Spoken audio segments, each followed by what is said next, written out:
Guys, I'm Joan. I'm Joanita. And we are students of Ghana Christian International High School. And we urge you all to subscribe to His Love TV.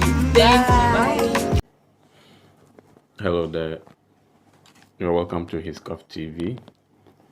Before we begin with today's discussion, I would like to remind you to subscribe. Please subscribe. Tap on the subscription button under the video.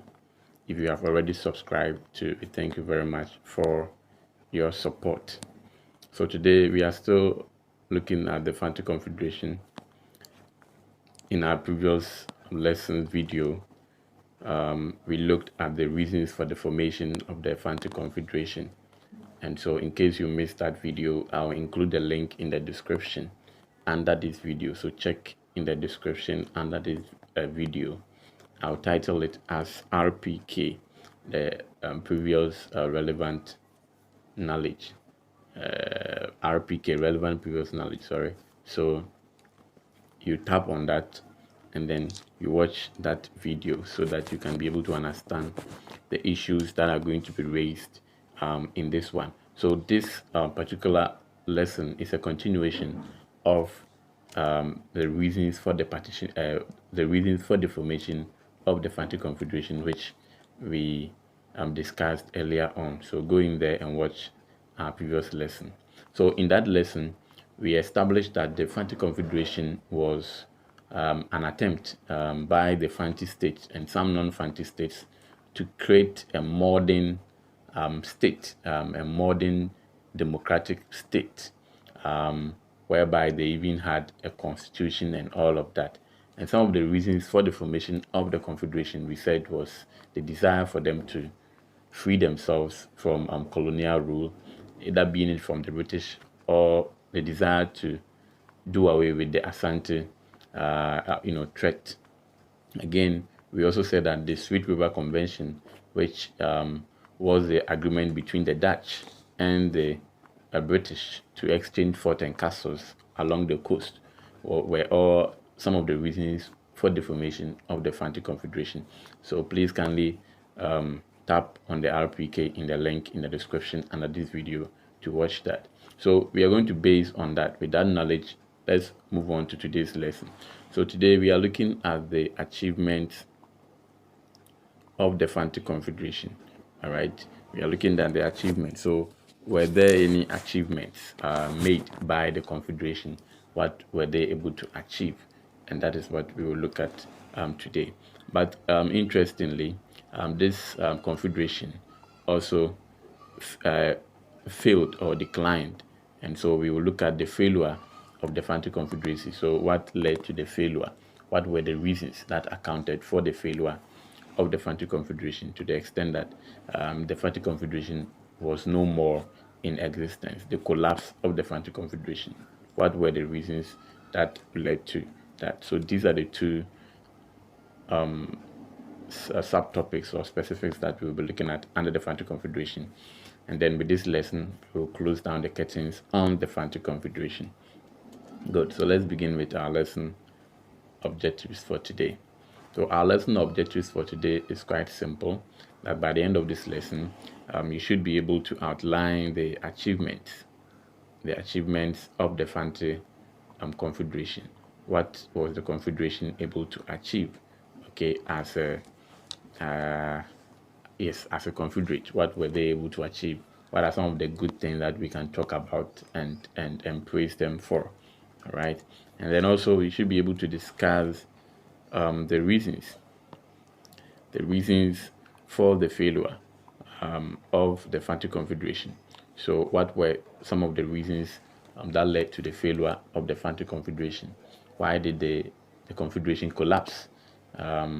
And that. And so these are going to be our lesson objectives for today.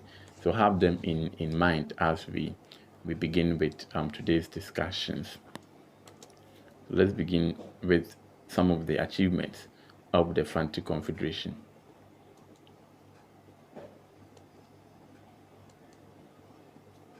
So one of the major achievements of the Fante Confederation was that, one, the Fante Confederation succeeded in declaring itself independent from the British rule, and I mean, as well as the invasion of the Asante.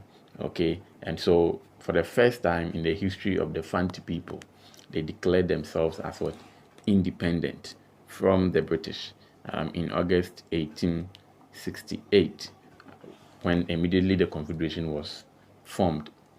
Now, remember that in 1874, the southern state had been included in the British Crown. You remember that incident, right? After the Sagaranti War, the southern states, which we call the Gold Coast, had been added to the British Crown, and so they were under the British Crown, mainly because of the fact that these states had signed bonds and various treaties with the British for protection against them, for protection against the Asante invasion. And so when in 1863 the Asantes invaded these southern states, and the British delayed in coming to help them to ward off the Asante invasion, they decided to come together and then defend themselves. And so when they realized that the British were no more interested in protecting them, they had to form this confederation and declare themselves as independent of the British, in this sense that they are not going to rely on the British for any protection any longer. Neither are they going to rely on the British for anything. And so they felt that it was time for them to take matters into their hands, both political issues, economic issues, and social issues. All right, and so they had to declare themselves independent, which they did in 1868. And the British were not perturbed because they were not disturbed, because at a point they were, they became interested as to how they were able to manage, themselves, drafting a constitution and all of that. But later on, things would change. So one of the achievements of the Fante Confederation was that it managed to declare itself independence from the British rule.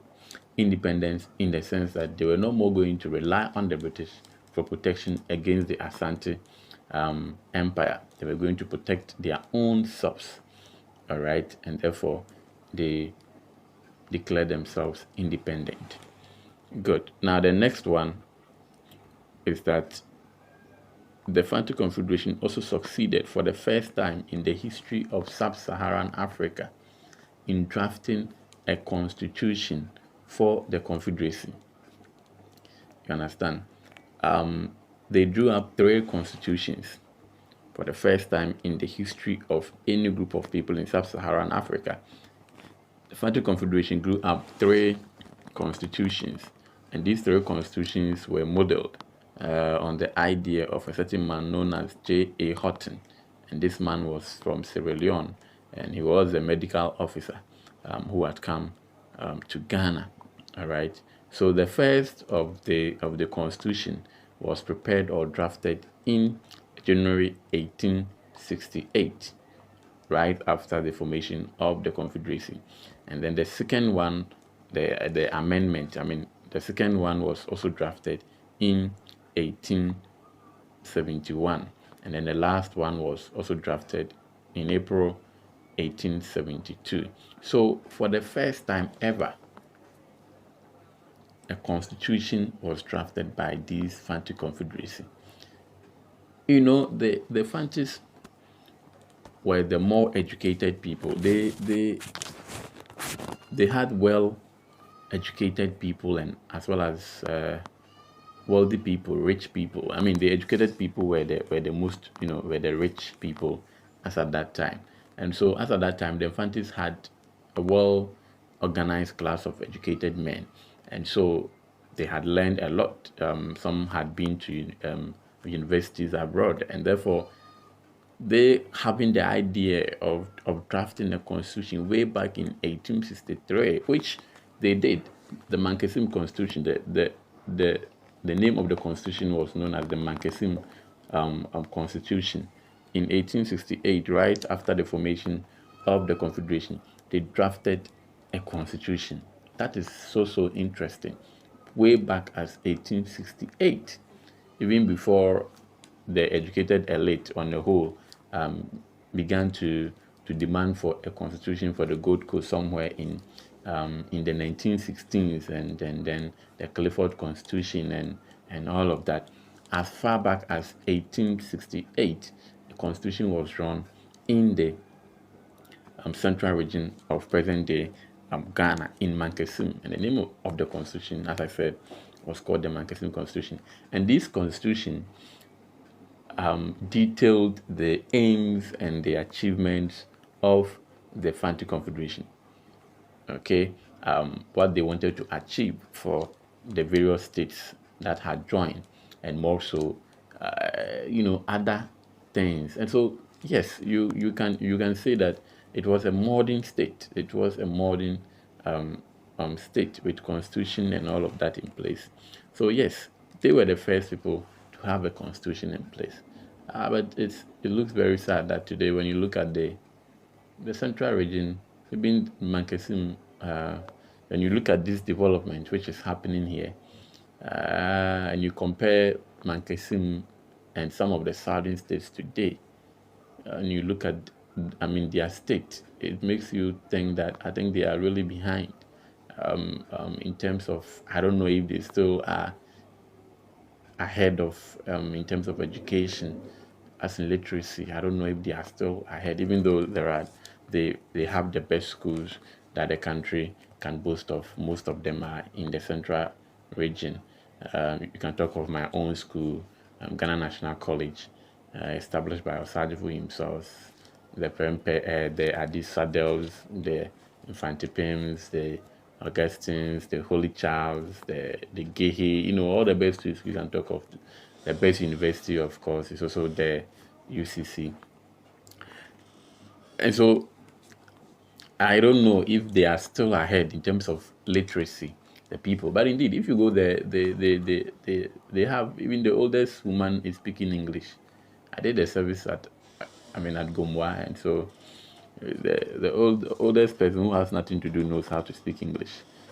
So yeah, and so that is something that the Confederation was proud of, and that we should be proud of as a people, to have been able to draft various constitutions for the Confederation, and that showed or that shows us how matured and ready these educated elite were, in order as to take matters into their hands and form a certain kind of a state, and a well-organized state, for that matter. I think had the Asantes been able to do that, I think it would have helped them a lot, if they had been able to also draft a constitution at this time. But I'm sorry to say, their minds were not on drafting constitution for their state, but they had a well laid down structure, politically, to rule the vassal states and all of that. There's that. Maybe they had a unwritten constitution. We have something called written and then non-written constitution. I'm sure that the Asante's own was unwritten constitution, and these people's own was the written constitution. But that is just at the lighter side. So let's move on to the next achievements of the Confederation. I don't know why my transitions have messed up. Sorry for that. Sorry for that. I don't know why, but let's take it like that. It's kind of, yeah. So let's move on to the next one. The next one was that the Fante Confederation was able to, one of the achievements was that it was able to form a standing army. Prior to the organization of the Fante Confederation, there wasn't any army any standing army ready for any of the southern states, in order for them to defend themselves against the Asante. But the Confederation, at a point after the formation, succeeded in creating a national army, an army that was to protect all the southern states, all the member states within the Confederacy. And this army was created on April 1869. All right. Now the army made up of 15,000 strong men. So the army was made up of 15,000 strong men. And I learned that the king of Abra, Amfo Otu, yeah, I stand to be corrected, but Amfo Otu was the army commander of the army. Yes, he was the commander of the army. And so what the army did was that it played a very important role in helping the people of Comenda, as well as Dieskov, against the Dutch. Okay, you recall that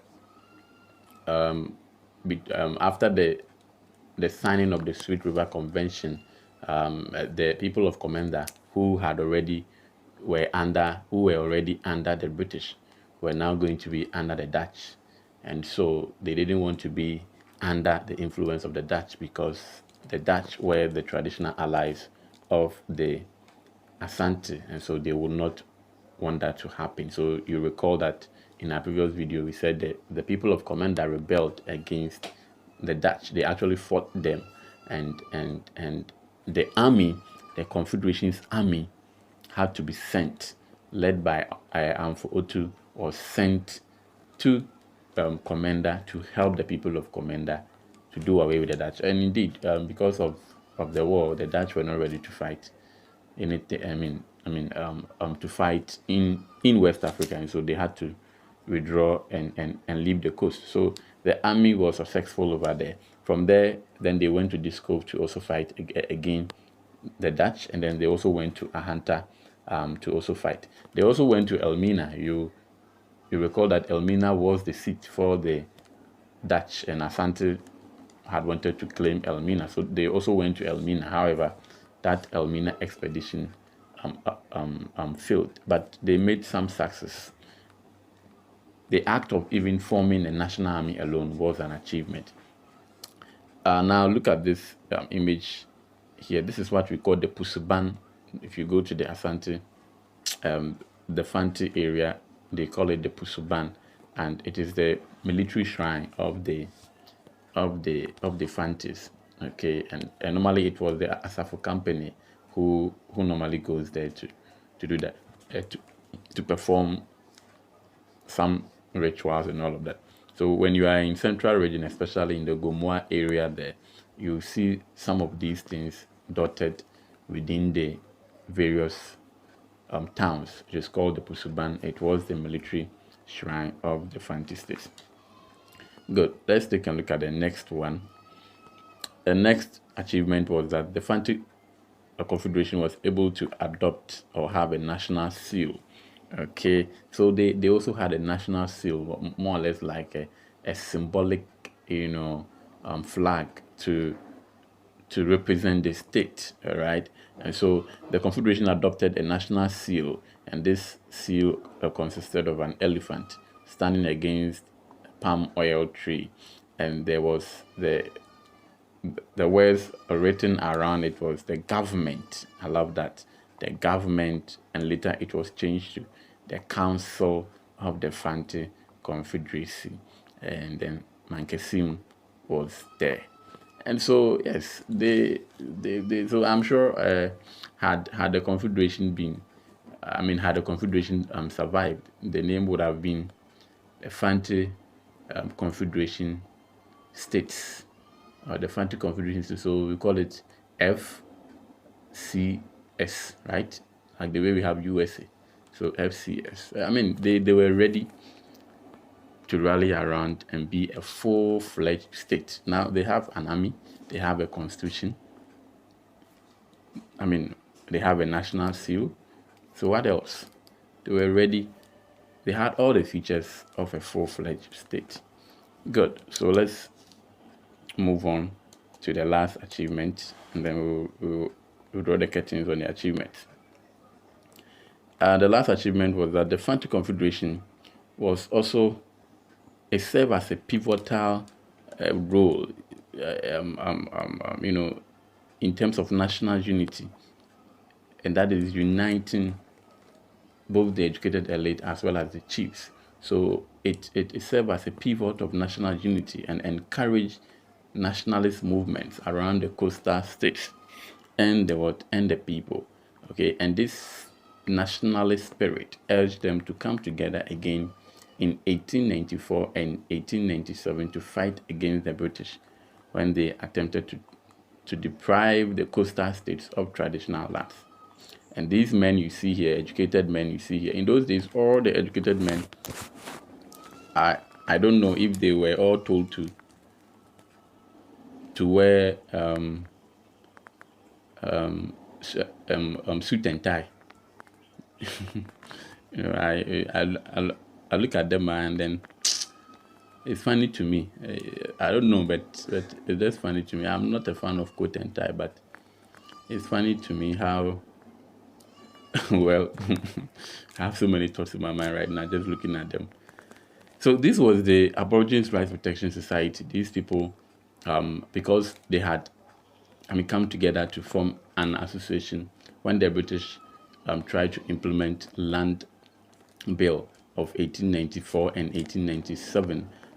These Aborigines Rights Protection Society came around and resisted the taking over of lands by the British, because the British, invested all unoccupied lands in the crown, in the British crown. And to these educated elite, they argued out that there was no unoccupied land in the Gold Coast.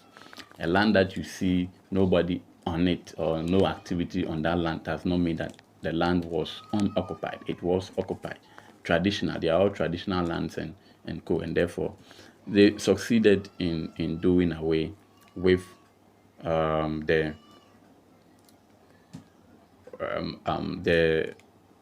land bill, which was introduced in 1894 and 1897. Good. So I think I can't add the failures of the Confederation, so I'll do that in a separate video after this one. So please kindly bear with me, even though I said that we will do the failures as well, but I'm working within time and I don't want to exceed some time limit, and so I would like to end here. Check for the failures or the reasons for the failure of the Fante Confederation in the next video or in our next lesson. Good. So I know you have had a lot to learn from. So anywhere you are asked to state or outline any 4 achievements of the Fante Confederation, please don't forget what we have just talked about. Have a nice day. Subscribe to the channel and recommend it to your friends to also. TV, first among equals. Bye.